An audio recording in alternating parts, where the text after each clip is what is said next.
வணக்கம் ஃப்ரெண்ட்ஸ். சூரியன் டைம் இப்போ தான் ஃபஸ்ட் டைம் சூரியன் டைம் பார்க்க மறக்காம சப்ஸ்கிரைப் பண்ணிக்கோங்க. தொடர்ந்து சூரியன் டைம் ஃபாலோ பண்ணிட்டே இருங்க. மறக்காம பெல் ஐக்கனை கிளிக் பண்ணி அப்போ தான் போட போகிற வீடியோஸ் நோட்டிஃபிகேஷன் வந்துட்டே இருக்கும். இப்போ இதை குறித்து பார்க்க போகிறோம். மத்திய அரசு மீதான சமீபத்திய 4 விமர்சனங்களை வந்து பார்க்கலாம். முதல்ல எடுத்துட்டிங்கன்னா லெட்டர் வந்து சென்ட் பண்ணுறது வந்து இதுக்கு முன்னே வந்து ரிஜிஸ்டர் போஸ்ட் இருந்தது. ரிஜிஸ்டர் போஸ்ட்டில் ரூ. 30 இருந்தால் வந்து சென்ட் பண்ண முடியும். பர்டிகுலர் பர்சனுக்கு வந்து போய் ரீச் ஆகிட்டு எல்லாமே வந்து பயன்பெற்று இருந்தாங்க. அரசு அலுவலகங்களில் இல்லாமல் வந்து தனிநபருக்கு எல்லாருக்குமே வந்து பார்த்திங்கன்னா லெட்டர் வந்து அனுப்பிச்சிட்டு இருந்தாங்க. இப்போ வந்து பார்த்திங்கன்னா ஸ்பீட் போஸ்ட் கொண்டு வந்ததுனால காஸ்ட் வந்து அதிகமாக இருக்குது. லெட்டர் சென்ட் பண்ணுறதுக்கு கூட காஸ்ட் அதிகமாக இருக்குது. அது வந்து மத்திய அரசின் கூடுதல் விலைவாசியை கொண்டு வந்த மாதிரி தான் கணக்காகுது. ஜிஎஸ்டி ரத்து பண்ணியிருக்காங்க. இருந்தாலும் வந்து பார்த்திங்கன்னா இந்த லெட்டரு காஸ்ட் வந்து அதிகப்படுத்துனது வந்து கண்டிப்பாக வந்து மத்திய அரசு மீதான விமர்சனத்தை அதிகரிக்குது. இது முக்கியமான ஒரு விமர்சனம். அதே போல் வந்து பார்த்திங்கன்னா அடுத்து வந்து எல்பிஜி இஷ்யூ. எல்பிஜி வந்து இப்போ தட்டுப்பாடு ஏற்பட்டிருக்கிறது வந்து பார்த்திங்கன்னா மத்திய அரசு மீதான அதிருப்தியை காட்டியிருக்கு.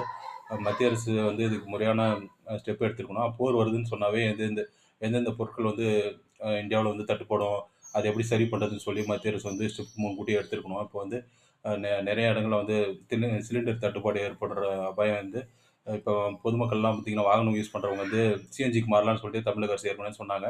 அது பிஎன்ஜிக்கு மாறலான்னு சொல்லிட்டு மத்திய அரசு சொன்னாங்க. இருந்தாலும் அது போய் நிறைய ரீச் ஆகல.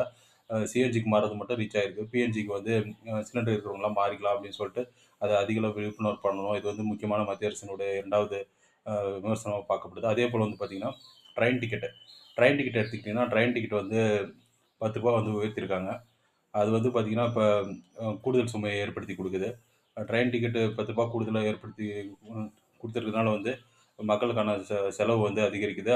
ட்ரெயினில் வந்து அடிக்கடி ட்ராவல் பண்ணுறவங்களுக்கு வந்து மெட்ரோபாலிட்டிஷன் சிட்டியில் இருக்கிறவங்களுக்குலாம் வந்து அது இஷ்யூஸ் ஏற்படுத்தும். ஏன்னா வந்து இப்போ ஏடிஎம்மில் பணம் எடுக்கிறவங்க மெட்ரோபாலிட்டிஷன் சிட்டியில் வந்து மெயின்டெனன்ஸ் காஸ்ட் வந்து ஏடிஎம் கொடுக்கணும். அதே போல் 5 முறைக்கு வந்து ஏடிஎம்மில் பணம் எடுத்தால் வந்து ரூ. 23 பே பண்ணணும். அந்த மாதிரி இஷ்யூ இருக்குல்ல. அதே போல் வந்து ட்ரெயின் டிக்கெட்டும் அதே மாதிரி மத்திய அரசால் வந்து விமர்சிக்கப்படுது. இது உங்களுக்கு தெரிஞ்சிருக்குன்னு நினைக்கிறேன். இது 3வது.